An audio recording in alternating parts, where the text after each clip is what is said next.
呢套平啊，呢套13000幾啊，出頭，即係慢慢交，即係睇下幾錢啊！一出嚟你自己交就得㗎啦，係嘛？係啊，電子都係微信嗰邊過數。哦，但係咧停車充電位咧係免2個鐘嘅，如果唔係嗰啲充電位咧，可能1個鐘要交費㗎，最低消費要10蚊雞左右。好啦，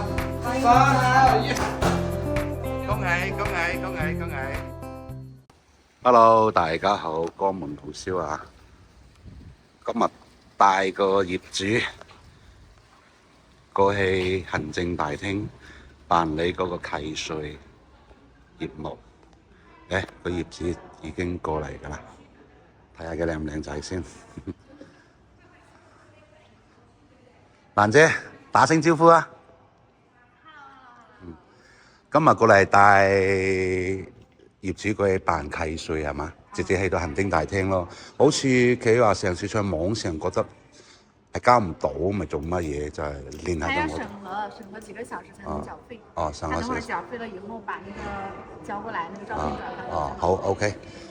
咁等陣咧就直接帶佢行政大廳啦嚇。我哋咧就係絕喺呢度坐先嚇。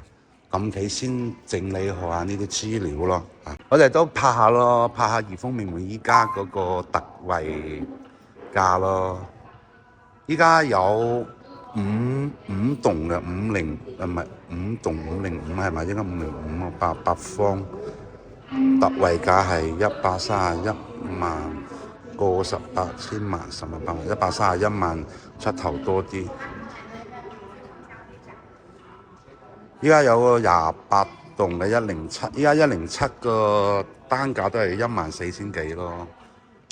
11棟個8樓都係119方14000幾啊，係嘛？11棟嘅31樓，呢套平喎，呢套平啊，呢套13000幾啊，出頭喎。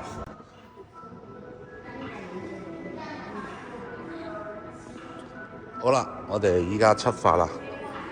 直接到行政大廳嗰度，我哋到嗰度咧拍下佢交稅個過程啊操作嚇，等陣咧再拍俾大家睇下先。即係合同同發票俾嘅，係啦。嗱，回鄉證、身份證都要俾佢。唔使。哦，唔使係嘛？哦。大陸手機嘛？有大陸手機係嘛？唔係大陸嗰個手。係1卡2號嗰個啦。係有上網嘅。哦，係有上網就俾就得啦。佢嗰個卡係1卡2號喎。得有微信㗎啦，微信搜到呢個。哦，好。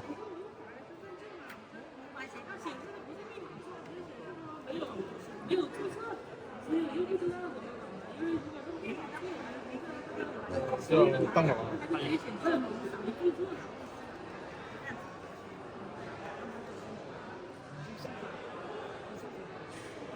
如果咧就用手機交咧，就要提供回鄉證、身份證啦。如果你取現場交咧，就係好似淨係用個合同發票就得㗎，係嘛？我哋提交咗啦，今日應該未交到，只有200幾條喺度。OK。如果你翻咗落去就收唔到現金，收唔到短信。佢手機應該收到㗎，1卡2號收到啊。如果你係收到短信話通過，你就去小程序粵稅通跟住喺個房屋買賣呢度確定呢度，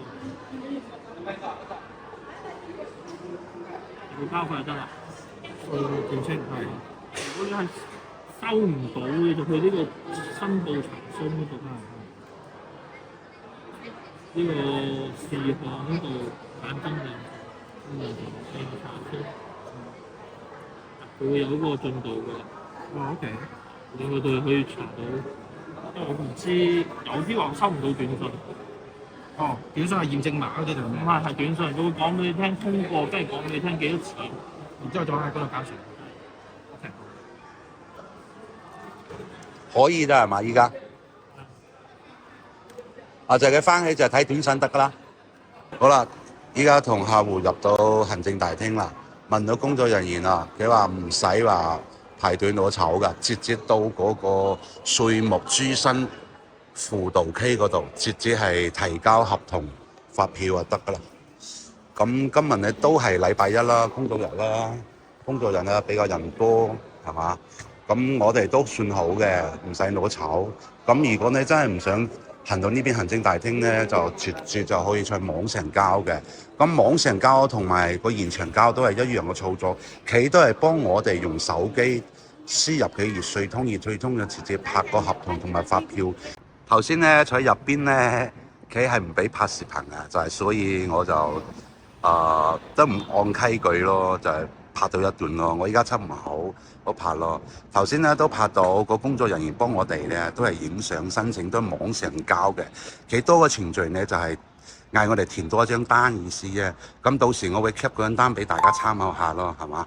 今日你嗰客咧過嚟收樓驗樓，順便你今日有時間一齊過嚟連埋個契稅交咗佢。咁怡豐名門咧3樓合同部咧，佢又嗌我哋最好係喺現場交咯。個網上交情況下咧，佢又好覺得好模糊咯。其實咧，如果真係方便情況下，網上提交資料都得嘅，大概3個鐘到5個鐘就可以通過噶啦。咁我哋呢邊咧，今日到現場交咧，個工作人員咧，佢話要，係個工作人員佢話要等24小時咪1日。唔係，佢話等收到信息。哦，等收到信息。冇講信息幾時 send 到。應該正常都係3到5個鐘到啦，收信。咁你都可以翻到去，就慢慢交，就睇下要幾錢啦。172你自己交就得㗎啦，係嘛？係啊，電子都係微信嗰邊過數嗰啲。咁啊好。咁其實都好方便嘅。依家交稅啊，各方面辦理個住戶證啊，都係大部分都係我拍呢度，就坐喺嗰個坦洲，我再拍一次先。就喺坦洲鎮黨勤服務中心呢度咯，住戶證啊、交契稅啊，都可以喺呢度辦理嘅。最方便咧，我車係你睇下我車，就係我車依家停喺嗰度，好方便。佢有話個位俾我哋充電嘅，仲係免費停2個鐘啊！我依家車我充滿啦，佢依家咧就係有停車充電位，有嗰啲唔係充電停車位，但係咧停車充電位咧係免2個鐘嘅。如果唔係嗰啲充電位咧，可能1個鐘要交費噶，最低消費要10蚊雞左右啦嚇。咁今日呢條片咧先拍呢度先嚇，最緊要係介紹話俾人大家知，就係交契稅啊、延長啊、點操作各方面啊嚇。咁呢條片先拍呢度先，下一集我哋再見，拜拜。